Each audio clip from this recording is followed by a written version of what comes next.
As of now guys, ayun yung arko ng Cabanatuan City. At papunta nga ako ng Talavera. Grabe, may sasakyan dito, wasak. Wasak ah. Hindi ko lang alam kung anong update dun sa may sakay. Pero eto, pumailalim siya sa ilalim ng truck. Parang ngayon lang to. Grabe, kawawa naman yung taong nasa loob nito. Talagang wasak na wasak siya. Yan oh. Grabe. Civic car, Honda Civic. Yan oh, yung kanyang pinto natanggal, lalo na rin sa driver side. Yan, wasak yung kanyang bumper, ay yung kanyang board sa harap. Yan. Wasak talaga. Kamusta kaya yung tao? Yan. Tanggal din yung pinto. Ito yung pinto sa kabila. Tanggal ito. Sa passenger side. Yan o, sira. Parang latang na lukot. Tapos ito, tanggal yung pinto dito. Parang may bata pa kasi may keychain na yan.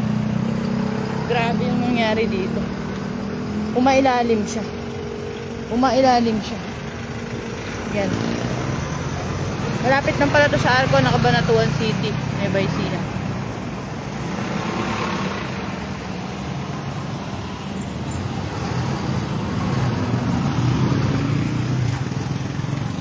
Pati dashboard, wasak na wasak. Buti nga dito napuruhan. Buti mga pinto, ano. Sana okay lang yung nasa loob. Yan, napahiga talaga, oh. Talagang napahiga yung kanyang upuan. Tapos yung kanyang manibela is bumaluktot na nga rin. Parang may rosary pa naman yan. I hope na maging okay sila. Kamusta kaya sila? Corolla Altis pala. Corolla Altis. Toyota Corolla Altis. At yung kabanggaan niya, ito yung truck. So ayun, may tao. Try natin na makibalita kung ano yung update. Live na live.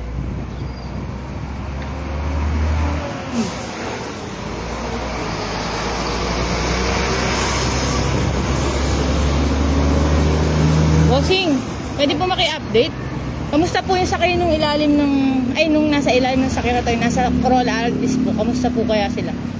Kamusta po yung nasa Corolla Altis? Opo. Shit, namatay po lahat ng sakay ng Altis. May bata po ba? Wala po. Ilan po bali yung sakay po nun?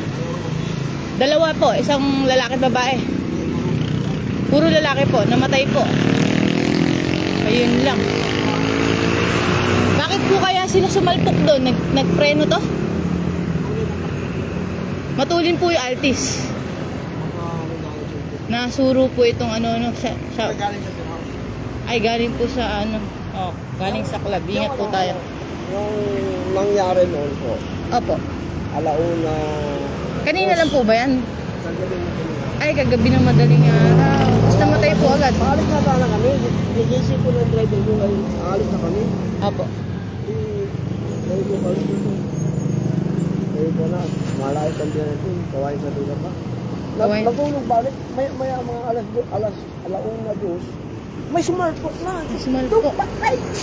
Oh, pag mailalim po eh. Sigurado eh. Mas mababa siya. Pumasok siya sa ilalim. Nandito na yung Islam. Andyan na po. Yung driver niyo po, kamusta po? Nandoon siya. Nung po ko sa dinala ko po. Dinala po sa police station. Ito po yung update. Natakot yan. Natakot po, ano? So, hindi natin alam. Opo. Doon na siya sa pumunta yung kuha namin doon, yung sa Tiwala. Opo. Ewan ko kayo, sabi daw, patakpuin daw yung truck mamaya pag mabayaran daw. Mabayaran daw dito. Mag-usap pa sila dito. Sila na po mag-uusap. Baka Ano pala to? lang Truck daw. ng Coca-Cola. Oo. Ano boss? Ito po.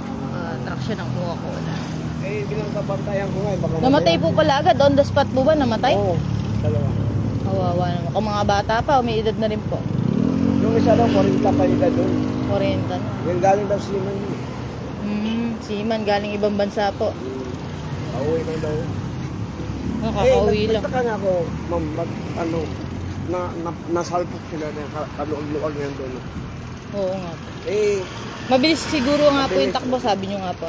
Kasi kung nagpreno lang to at may control yung nasa likod, hindi ganun kalaki yung papasok na mukha ng Nakahasad to. sakyan po. Ah, ibig sabihin nakapark po ito. Oo, nakapark to niya na nakahasad.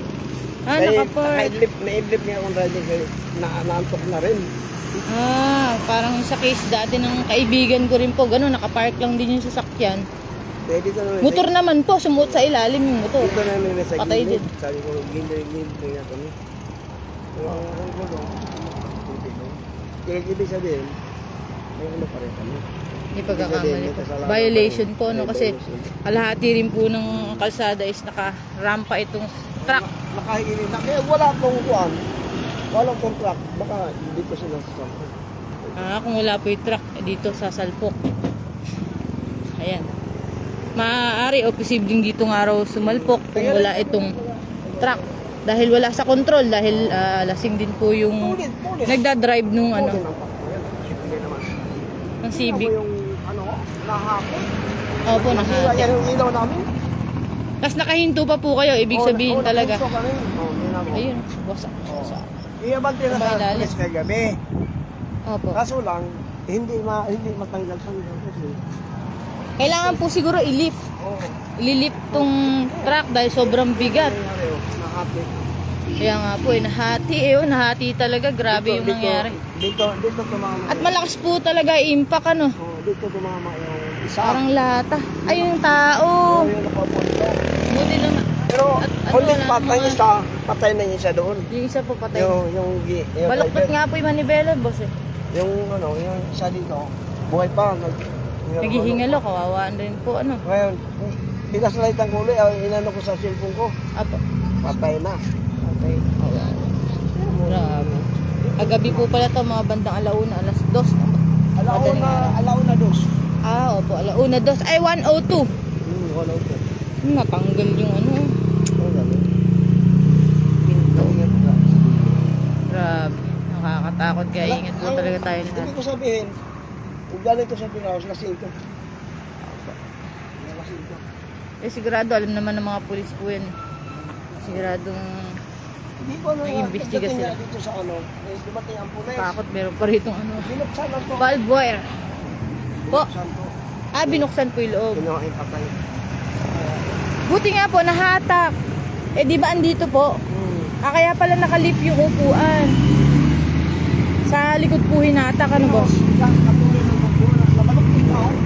Oo nga po, lakas na impact. Sino pa kaya mabubuhay pag ganyang kalaking bakal yung tumama sa mukha mo? Nabalok to. Oo po. Grabing balong to. Kaya ba't ko na sa ano, malina eh. Yan ang plate number namin, MB1699. Oo po. Yan ang biyahe niyan. Hindi pa to basta-basta boss maaalis dahil ano no. Oo. May investigasyon bukod doon is hindi to kayang tanggalin basta-basta. Nag-ayos na sila. Kailangan po ng lifter. No, nag-ayos na sila doon. Ano na, nandun na yung boss namin. Oo po.